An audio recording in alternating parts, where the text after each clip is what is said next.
Headlines प्रायोजक राम बंधू लोणचं मसाला, बेस्ट निवडा राम बंधू निवडा। पेट्रोल डीजल का उपयोग कम करना होगा। आखातातील युद्धाच्या पार्श्वभूमीवर पेट्रोल आणि डिझेल जपून वापरा, पंतप्रधान नरेंद्र मोदींचं आवाहन।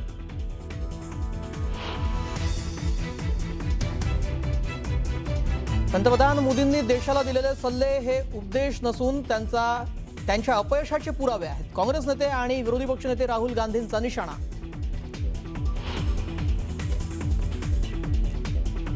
देशात रिजेक्टेड नेते म्हणजे राहुल गांधी। राहुल गांधींना आम्ही महत्त्व देत नाही। राहुल गांधींनी मोदींवर केलेल्या टीकेचा फडणवीसांकडून समाचार।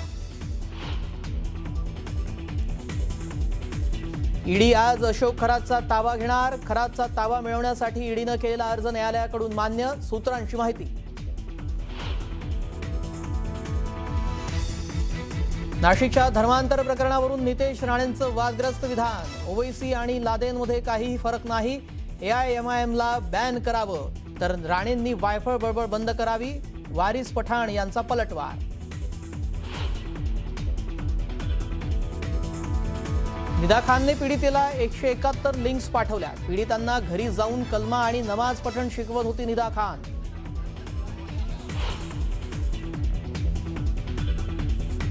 आमदार संग्राम जगताप यांच्या नेतृत्वाखाली अहिल्यानगर पुणे महामार्गावर रास्ता रोको आंदोलन। ट्रॅव्हल्समधील महिलांच्या छेडछाडी विरोधात हिंदुत्ववादी संघटना आक्रमक।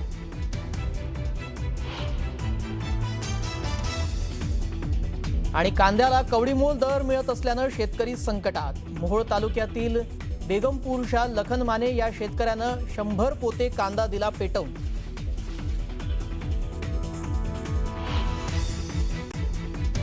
देवरी तालुक्यामध्ये भावी गावात शेतकरी लोकनाथ तितराम यांनी आपल्या शेतामध्ये जवळपास 100 आंब्याच्या झाडांची लागवड केली।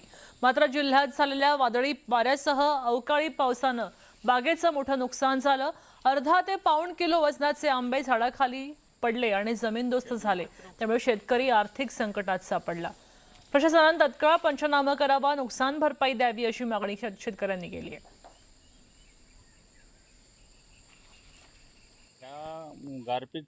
गारपीटयुक्त आणि वादळी वाऱ्यामुळे आपल्या माझ्या बागातले कमीत कमी आता 3.5-4 एकरामध्ये आंबा पीक लावलेलं आहे आणि या आंबा पिकाच्या खूप प्रमाणात नुकसान झालेलं आहे। मोठ्या प्रमाणामध्ये आता काढणीला आलेला आंबा खूप प्रमाणात गळलेला आहे, त्यामुळे माझी खूप आर्थिक नुकसान झालेली आहे। जवळपास किती रुपयाचे नुकसान झाले? माझ्या शेतातले कमीत कमी जर विचार केलो तर 1.5 ते 2 लाख रुपयाचं नुकसान झालेलं आहे। नरेंद्र मोदींनी नागरिकांना पुढचं 1 वर्ष सोनं खरेदी टाळा, पेट्रोल डिझेल जपून वापरा आणि सार्वजनिक वाहतुकीचा अधिक वापर करा असं आवाहन केलं। त्याचबरोबर खाद्यतेल आणि रासायनिक तेलांचा कमी वापर करा असंही म्हटलं। आता या आवाहनाचं स्वागत करत शालेय शिक्षण मंत्री दादा भुसे यांनी नागरिकांना त्याची अप्रत्यक्ष अंमलबजावणी करावी असं आवाहन केलंय। नरेंद्र मोदी साहेबांनी संपूर्ण भारताच्या नागरिकांना जे आव्हान केलेलं आहे, मी त्याचं स्वागत करतो आणि सर्व नागरिकांना आवाहन करेन की त्या आव्हानाचं आपण अंमलबजावणी प्रत्यक्ष फील्डवर त्या ठिकाणी केली पाहिजे।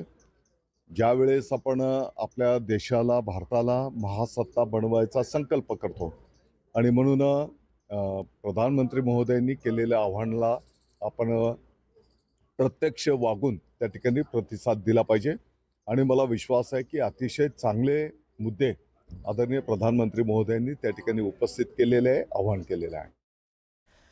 पिंपरी चिंचवडमध्ये महापालिका आणि पोलीस प्रशासनाने संयुक्त कारवाई केली आणि चिखली कुदळवाडी परिसरात अनधिकृत धार्मिक स्थळांवर बुलडोझर घातला। रविवारी मध्यरात्री संपन्न झालेल्या या मोहिमेमध्ये 4 धार्मिक स्थळं जमीनदोस्त केली गेली आहेत। परिसरात 21 पेक्षा जास्त अनधिकृत धार्मिक बांधकामं होती अशी माहिती समोर आली आणि त्यानंतर प्रशासनाने ही धडक कारवाई केली। संवेदनशीलता लक्षात घेता परिसरामध्ये मोठा पोलीस बंदोबस्त सुद्धा ठेवला गेला होता। पिंपरी चिंचवड महानगरपालिकेच्या क्षेत्रीय कार्यालयाअंतर्गत चिखली, कुदळवाडी आणि जाधववाडी परिसरातील जे अनधिकृत बांधकाम आहेत त्याच्यावरती आज निष्कासन कारवाई करण्यात आली। या कारवाईमध्ये 336 चौरस फूट क्षेत्रफळावरतील अनधिकृत बांधकामे हटवण्यात आलेली आहेत आणि ही सर्व अनधिकृत बांधकाम असल्यामुळे याच्यावरती सर्व 10 पोकलेन, 10 JCB, अग्निशमन वाहन हे सर्व तैनात करण्यात आले होते आणि महापालिका प्रशासनासह वीज वितरण कंपनीचे अधिकारी, पोलीस यांनी सर्वांनी या कारवाईमध्ये सहभाग घेतला. सरकारनं आता परभणी जिल्ह्यातनं जाणाऱ्या शक्तीपेठ महामार्गाचं रेखांकन बदललं आणि तरीही शेतकऱ्यांचा आणि स्वाभिमानी शेतकरी संघटनेचा याला विरोध आहे आणि शासनानं काढलेल्या नवीन अध्यादेशाची होळी केली, निषेध केला. परभणी शहरामध्ये छत्रपती शिवाजी महाराज पुतळा परिसरात आज स्वाभिमानी शेतकरी संघटनेच्या कार्यकर्त्यांनी या अध्यादेशाची होळी केली आणि शक्तीपेठ महामार्ग पूर्णपणे रद्द करा अशी मागणी केली. यावेळी सरकार विरोधात तीव्र घोषणाबाजी सुद्धा केली गेली. शक्तीपीठ संदर्भामध्ये जे रेखांकन बदललेलं 5 मे रोजी अध्यादेश काढलेला आहे त्याची जिल्हाधिकारी कार्यालयाच्या समोर आम्ही जाळून होळी केलेली आहे. या महामार्गामध्ये रेखांकन बदलून चालणार नाही. तर विधानसभेपूर्वी एकनाथ शिंदे यांनी शब्द दिलेला होता हा महामार्ग आम्ही रद्द केला म्हणून, तशाच पद्धतीनं हा महामार्ग रद्द झाला पाहिजे. या महामार्गाला आम्ही सुपीक जमिनी आमच्या देणार नाहीत. शेतकऱ्यांच्या या महामार्गाला राज्यात विरोध आहे. 1 इंच सुद्धा जमीन या महामार्गाला आम्ही देणार नाहीत. वेळ प्रसंगी रक्त सांडू परंतु जमिनी आम्ही देणार नाहीत. पुढची बातमी आहे पंढरपुरातनं. इथं विठ्ठल मंदिरामध्ये सभा मंडपात एक प्रशासकीय कार्यालय आहे आणि ते सध्या काढून टाकायचं काम सुरू आहे. विठ्ठल मंदिरात हे आलिशान कार्यालय आहे आणि ते काढलं गेलंय काही वर्षांपूर्वी. तत्कालीन परिस्थितीमध्ये एका देणगीदाराच्या देणगीतूनच विठ्ठल मंदिरामध्ये अधिकाऱ्यांना बसण्यासाठी हे कार्यालय उभं केलं गेलं होतं. मात्र सध्या पुरातत्व विभागाच्या सूचनेनुसार आता हे कार्यालय काढून टाकलं जात आहे. तत्कालीन परिस्थितीमध्ये अधिकाऱ्यांच्या हट्टापायी कोणत्याही देणगीदारानं हे कार्यालय उभं केलं त्यावेळी त्याच्या परवानगी घेतल्या गेल्या होत्या का, अशा अनेक गोष्टींचा खुलासा आता मंदिर समितीनं करावा अशी मागणी सध्या महर्षी वाल्मिकी संघटनेच्या वतीनं केली जाते. मंदिरात कार्यकारी अधिकारी आणि व्यवस्थापकांचं असणारं आलिशान ऑफिस सध्या पूर्णपणे काढून टाकलं आणि जुन्या पद्धतीच्या पुरातन ओवरी उजेडात आणण्याचा प्रयत्न केलेला आहे. पुरातत्व विभागाच्या सूचनेनुसार आता ही कारवाई होतीये. 3 वर्षाखाली इथं भव्य दिव्य 50 लाख रुपये खर्चून फर्निचर केलं होतं आणि ते कुठल्या तरी डोनरने केलं होतं.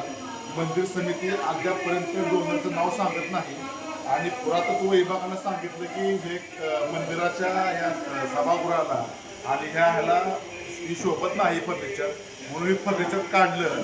लाखो रुपये पाण्यात गेले. दुर्लक्षामुळं देणाऱ्या डोनरच्या दिलेल्या पाहुण्याची कदर मंदिर समितीने केली नाही. लाखो रुपयेचं फर्निचर काढून फेकलं आणि ह्याचा पूर्ण संताप आता आम्हाला आलेला आहे. मंदिर समितीनं लवकरात लवकर त्या डोनरचं नाव सांगावं आणि प्रशासकीय मान्यता घेतली होती का हे काम करायच्या आधी.